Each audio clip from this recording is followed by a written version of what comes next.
আজ ফের রাজ্যে আসছেন কেন্দ্রীয় স্বরাষ্ট্রমন্ত্রী অমিত শাহ। রাত 8টা নাগাদ কলকাতা বিমানবন্দরে তিনি পৌঁছবেন। রাতেই বিজেপি সর্বভারতীয় সভাপতির পর এবার স্বরাষ্ট্রমন্ত্রী আসছেন। আজকে রাতে কিন্তু যার বৈঠকও রয়েছে।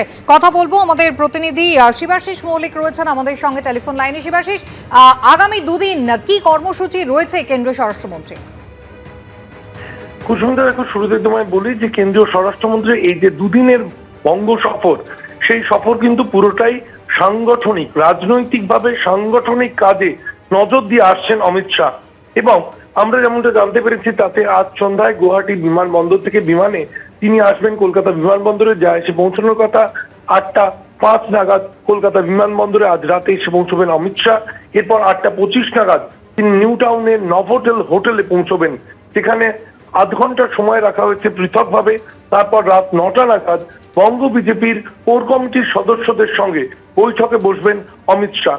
মূলত যেহেতু ভোটমুখী বঙ্গ, ফলে স্বাভাবিকভাবে নির্বাচনকে মাথায় রেখে রণকৌশল তৈরির কাজে কিন্তু অমিত শাহকে ব্যবহার করা হচ্ছে এবং সেই কারণেই আজকের এই বিশেষ বৈঠক।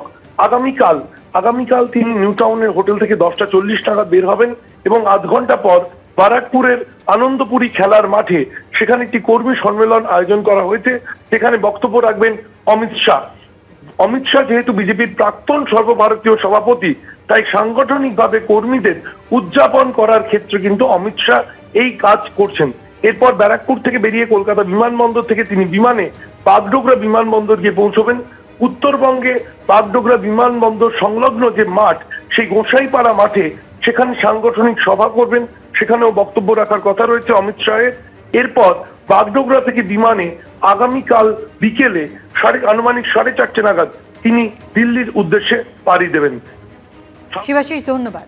অমিত শাহের এর কর্মসূচি নিয়ে কি বলছেন বিজেপি নেতা দিলীপ ঘোষ এবং তৃণমূলের তরফ থেকেই বা কি বলা হচ্ছে দেখুন। শিল্প তো বটেই, দুপা গিয়ে একবার উড়িষ্যায় দেখে আসুন না। কটকে যে আঙ্গুল বলে জায়গা আছে, বিরাট বড় ইন্ডাস্ট্রিয়াল স্টেট তৈরি হয়েছে। এখানকার বহু শিল্পপতি ওখানে গিয়ে জমি পেয়ে গিয়ে এই 1.5 বছরের মধ্যে অলরেডি কাজ শুরু করেছেন কারখানা। তো পশ্চিমবাংলায় কেন হচ্ছে না? বাংলা শিল্পপতিরা হয় দিল্লি যাবেন, ঝাড়খণ্ড যাবেন, বিহার যাবেন, নাহলে উড়িষ্যায় চলে যাবেন। বাইরের তো কেউ এখানে আসছেই না, এখানকার লোকেরা পালিয়ে যাচ্ছে। আর মানে অমিত শাহ আসছেন, আমাদের কর্মী সভা হচ্ছে, রাষ্ট্রীয় সভাপতি এসেছেন, তিনিও কর্মী সভা করেছেন, তিনিও কর্মী সভা করছেন। নির্বাচনের প্রচার শুরু হবে মার্চ মাস থেকে। ভোটের পরিযায়ী পাখি অমিত শাহ, নরেন্দ্র মোদীরা যতবার বাংলায় ভোট আসে তারা আসবে, প্রতিশ্রুতি দেবে, ভোট মিটে যাবে, বাংলার মানুষের কাছে ঘাট ধাক্কা খাবে, আর তারপর বাংলার 100 দিনের টাকা, আবাসের টাকা বন্ধ করে রাখবে। দয়া করে বাংলার মানুষকে আর বঞ্চনা করবেন না। বাঙালি পরিচয় দিলে বাংলাদেশে পাঠিয়ে দেওয়ার যে অসভ্যতাম, এসআইআর এর নাম করে 84 বছরের বয়স্ক মানুষদের লাইনে দাঁড় করিয়ে যে হয়রানি, সাধারণ মানুষের নামের লজিক্যাল ডিসক্রিপেন্সির অজুহাত দিয়ে হয়রানি, বাংলার মানুষ সুদে আসলে জবাব দেবে। এই নির্বাচনে লিডার অফ অপোজিশন হতে গেলে যে 30টা আসন দরকার, সেই আসনও ভারতীয় জনতা পার্টি পাবে না। নাজিরাবাদে ভয়াবহ অগ্নিকাণ্ডের ঘটনায় আরো 2 জন গ্রেফতার। ওয়াও মোমোর ম্যানেজার রাজা চক্রবর্তীকে গ্রেফতার করা হলো। ওয়াও মোমোর ডেপুটি ম্যানেজার মনোরঞ্জন শীটও গ্রেফতার। 2 জনকে গ্রেফতার করলো নরেন্দ্রপুর থানা। আগেই গঙ্গাধর দাসকে গ্রেফতার করা হয়েছিল, যিনি ডেকোরেটার্সের মালিক ছিলেন, আর এবার গ্রেফতার করা হলো ওয়াও মোমোর ম্যানেজার রাজা চক্রবর্তীকে। সেই সঙ্গে ওয়াও মোমোর ডেপুটি ম্যানেজার মনোরঞ্জন শীটকেও গ্রেফতার করা হয়েছে। এই 2 জনকে গ্রেফতার করেছে নরেন্দ্রপুর থানার পুলিশ। অগ্নি নির্বাপন ব্যবস্থা যথাযথভাবে না মানার অভিযোগে এই 2 জনকে গ্রেফতার করা হয়েছে। নাজিরাবাদে ভয়াবহ অগ্নিকাণ্ডের ঘটনা, দেহাংশ উদ্ধার হয়ে চলেছে। এখনো 25 জনের দেহাংশ উদ্ধার হয়েছে। সেই ঘটনায় আরো 2 জনকে গ্রেফতার করা হলো এবার। ওয়াও মোমোর ম্যানেজার রাজা চক্রবর্তীকে গ্রেফতার করা হয়েছে। তারই পাশাপাশি ওয়াও মোমোর ডেপুটি ম্যানেজার মনোরঞ্জন শীটকেও গ্রেফতার করা হয়েছে। এই 2 জনকে গ্রেফতার করেছে নরেন্দ্রপুর থানার পুলিশ।